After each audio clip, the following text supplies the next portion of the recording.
And I want to urge the Inspector General of Police, like my colleagues have said, we are asking the Inspector General of Police to run the police as is stipulated in the Constitution as an independent entity that does not report, that does not succumb to persuasion from this or that corner. Their mandate is the security of citizens, their property, their lives, and the security of our nation. Political players must run their political errands. They should never recruit the police to run their political errands. The police have a job to do securing the nation.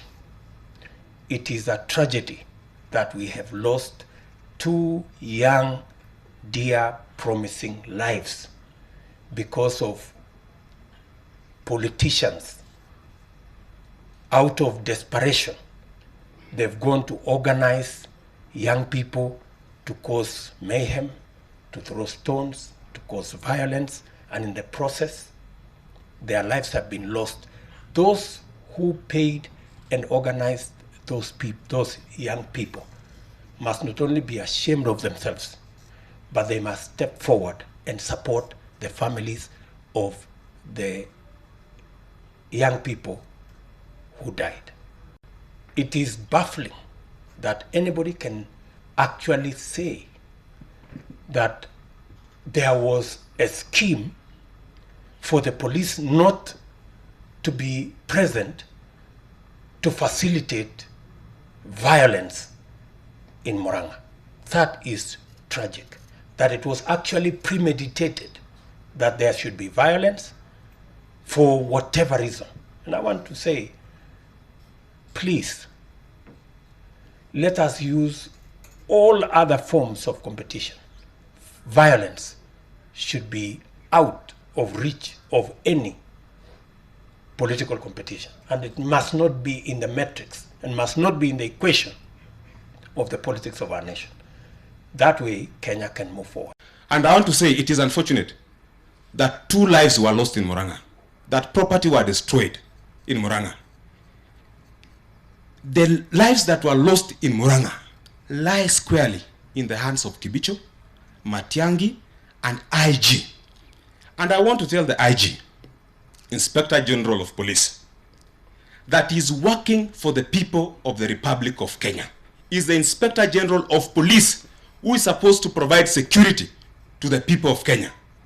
He is not working for a militia police system for certain politicians. And he needs to decide, if IG wants to join politics, he should resign and join politics. If he wants to run as a commander of militia for certain politicians, he should resign and run a commando for certain militia. He should not mix the two, because there is a constitution in this country which must be respected. And IG, whatever is doing, because we witnessed violence in Kisii. We witnessed violence in a burial where Honorable Ndindi Nyoro was. When we went to Kajiado 2 weeks ago, the deputy president, the county commissioner tried to stop the function in the morning. He went to the function and said there is no function. It has been said that this function should be stopped. A whole function attended by the deputy president. We are witnessing violence facilitated by police. IG must know that this happened before, and the person who was in charge was taken to the ICC. He will not run away from what he's doing right now. He will pay for it either now or in future, because whatever he's doing is unconstitutional. And we want to say we are peace-loving citizens, and I want to urge Kenyans, we shouldn't be taken back to the dark days. It's unfortunate we are going back there, but we must stop them. We must not go back there. Just to ask the IG, Bwana IG, ICC is beckoning. ICC is calling you. Unfortunately, the people who are using you today will not be with you. You will be there to answer as an individual. Therefore, be careful how you are used. Don't allow the National Police Service because many of your officers, junior officers, are complaining. The divisions in the police force today are dangerous for this country because you have allowed politics to take root in our police service.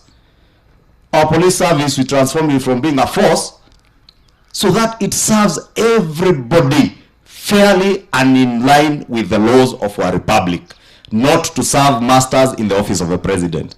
Kwa hivyo tuwaambie na tuache kudanganyana. Na IG, tafadhali wachana na mahasla. Stop going for innocent young men.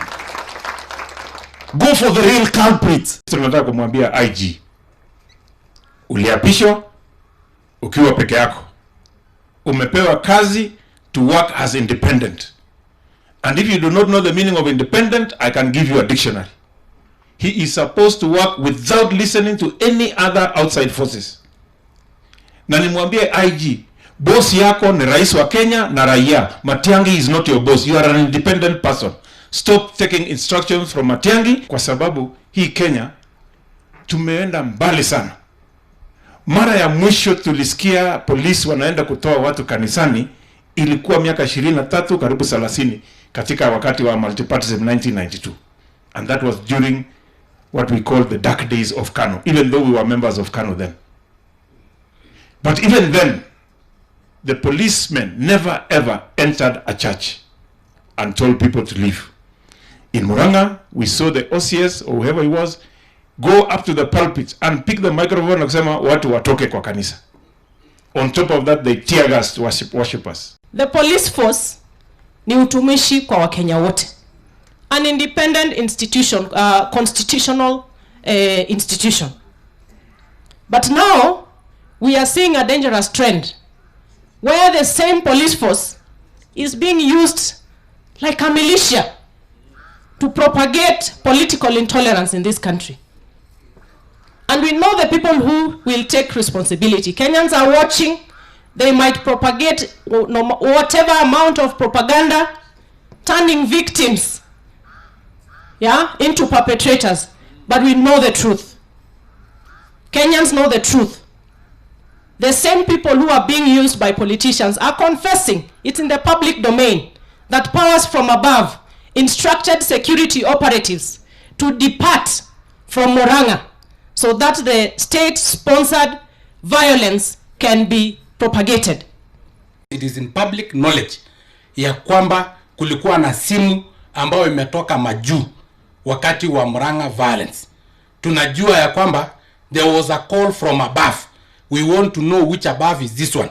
Na tunataka kumwambia Mutiambei atuambie kama police force ama police service is in an independent institution as per our constitution ama imekuwa militia group ya kupokea calls from above ili wa withdraw security ili wapange njama ya kulete furugu katika kanisa.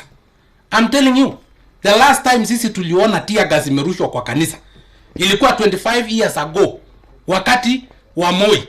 Na hata hao askari yenye walirusha tear gas kwa kanisa walirusha tu na wakatoroka. Hawakuingia ndani ya kanisa.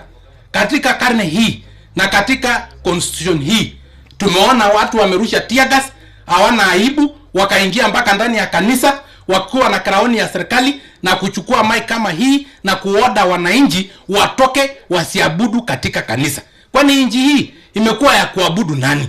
Inji hii yani when did we reach there as a country? When?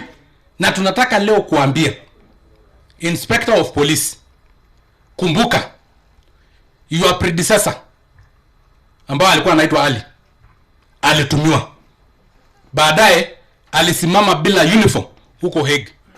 Kumbuka hata wewe tunakuangalia.